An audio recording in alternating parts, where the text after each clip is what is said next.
ভোলায় বাংলাদেশ জাতীয় party BJP ও বিএনপির মধ্যে মুখোমুখি সংঘর্ষ, ধাওয়া পাল্টা ধাওয়া চলছে। ভোলার নতুন বাজার এলাকা থেকে বিস্তারিত জানাচ্ছেন মোহাম্মদ মঞ্জুর আলম। মঞ্জুর আলম, এখন সেখানে কি অবস্থা বিরাজ করছে?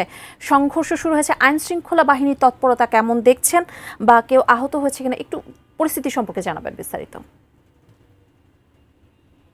বলছেন আপনি, সকাল থেকে ভোলায় বিজেপি এবং বিএনপির দুই পক্ষেরই একটি সমাবেশ ছিল। বিজেপির সমাবেশ ছিল জেলার নতুন বাজার এলাকায় বিজেপির কার্যালয়ের সামনে, অন্যদিকে বিএনপি সমাবেশ ছিল জেলা বিএনপির কার্যালয়ের সামনে। এক পর্যায়ে বেলা 12টার পরে বিজেপি একটি র্যালি বের করে শহরের গুরুত্বপূর্ণ সড়ক প্রদক্ষিণ করে পুনরায় জেলা বিজেপির কার্যালয়ের সামনে এসে র্যালিটি শেষ হয় এবং নেতাকর্মীদের উদ্দেশ্যে সংক্ষিপ্ত বক্তব্য দেওয়া শেষ করেন। এরপরেই কিন্তু বিএনপির একটি মিছিল শহর প্রদক্ষিণ করে নতুন বাজার এলাকায় আসলেই কিন্তু এই দুই পক্ষের মধ্যে ইটপাটকেল এবং ধাওয়া পাল্টা দেওয়ার ঘটনা ঘটে। এক পর্যায়ে বিজেপির কার্যালয় কিন্তু ভাঙচুর করা হয়। আমরা দেখেছি প্রশাসনের পক্ষ থেকে পুলিশ কিছুটা নীরব ভূমিকা পালন করেছেন। পর্যাপ্ত পরিমাণ পুলিশ না থাকার কারণে কিন্তু এই সংঘর্ষ হয় এবং ইটপাটকেলে বিজেপির বেশ কয়েকজন নেতাকর্মী আহত হয়।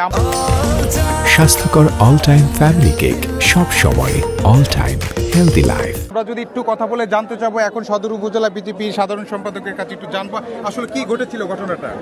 আসলে আমাদের পূর্ব পরিকল্পিত শান্তিপূর্ণ আমাদের একটা প্রোগ্রাম ছিল।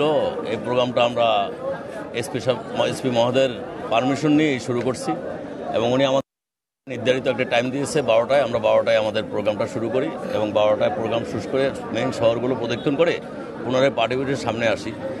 পার্টি অফিসের সামনে এসে অঙ্গ সংগঠনের নেতৃবৃন্দ বক্তব্য দিচ্ছিল। শেষ পর্যায়ে এসে হঠাৎ করে পরিকল্পিতভাবে আমি মনে করি এটা বিএনপি না, বিএনপির কিছু উচ্ছৃঙ্খল লোক আমাদের এই শান্তিপূর্ণ সমাবেশের উপর আক্রমণ করে এবং আমাদের নেতাকর্মীদেরকে মারধর করে।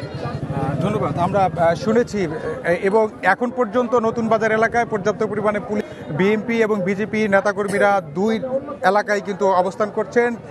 পরিস্থিতি কিছুটা স্বাভাবিক হলেও কিন্তু যে কোনো সময় আবার উত্তপ্ত পরিস্থিতি সৃষ্টি হতে পারে বলে ধারণা করা হচ্ছে। তো এই ছিল আমার কাছে ভোলা থেকে বিজেপি বিএনপি সংঘর্ষ নিয়ে সর্বশেষ তথ্য।